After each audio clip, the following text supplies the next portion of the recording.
Praise the lord. యేసుక్రీస్తు ప్రభువారి ఘనమైన నామంలో అందరికీ ఈ నూతన దినపు శుభాలు.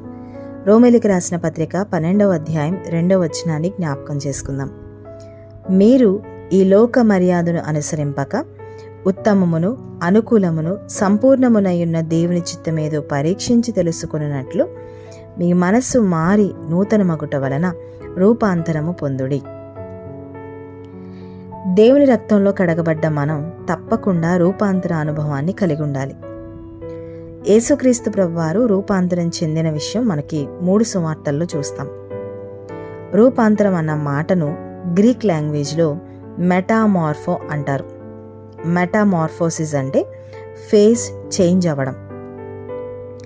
కప్పలు చిన్నప్పుడు అంటే లార్వా స్టేజ్లో ఉన్నప్పుడు చూడ్డానికి చేప పిల్లలా ఉంటాయి. అవి ఆ స్టేజ్ దాటి పెద్దవవుతున్నప్పుడు వాటి రూపం మారి కప్పల్లాగా కనిపిస్తాయి. ఇలా మారడాన్నే మెటామార్ఫోసిస్ అంటారు. అంటే కంప్లీట్గా వాటి రూపం మారిపోవడం. చిన్నప్పుడు ఉన్న పోలికకు పెద్దయ్యాక ఉన్న పోలికకు అస్సలు సంబంధమే ఉండదు. అలానే దేవుడు కూడా మన నుండి కోరుకునేది మన పాత జీవితానికి క్రీస్తులోనికి వచ్చాక మన జీవితానికి అస్సలు పోలిక ఉండకూడదు.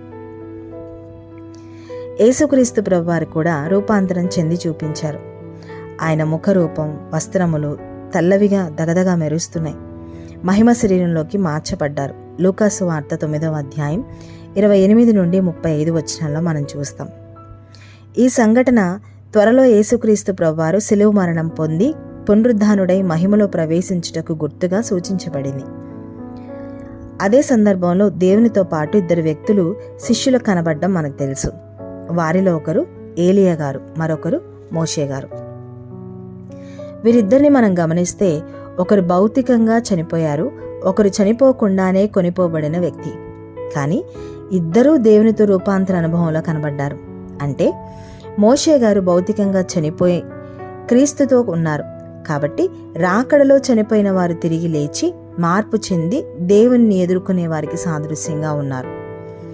ఏలియా గారు మరణం లేకుండానే ఆకాశానికి ఆరోహణమయ్యారు కాబట్టి రాకడ సమయంలో బ్రతికి ఉండి భౌతికంగా మార్పు చెంది ప్రభువుని ఎదుర్కొనే వారికి సాదృశ్యంగా ఉన్నారు.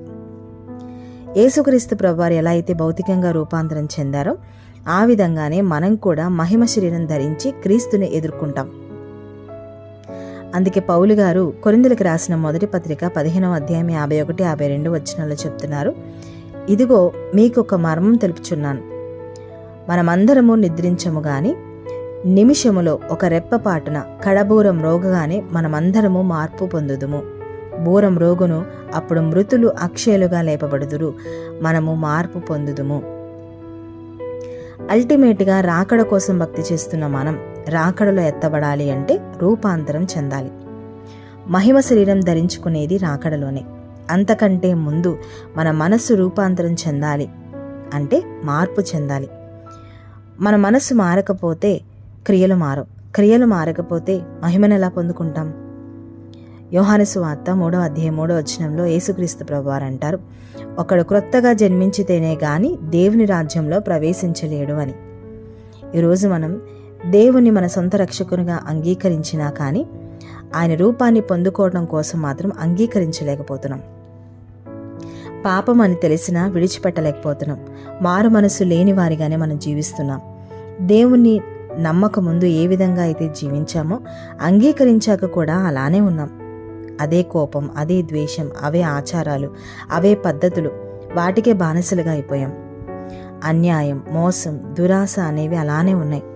అందుకే కొలస్సీలకు రాసిన పత్రిక 3-4 అధ్యాయాల్లో పౌలు గారు హెచ్చరిస్తున్నారు, పూర్వం మీరు అనుసరించిన వాటిని విసర్జించి నూతన హృదయాన్ని ధరించుకోండి అని.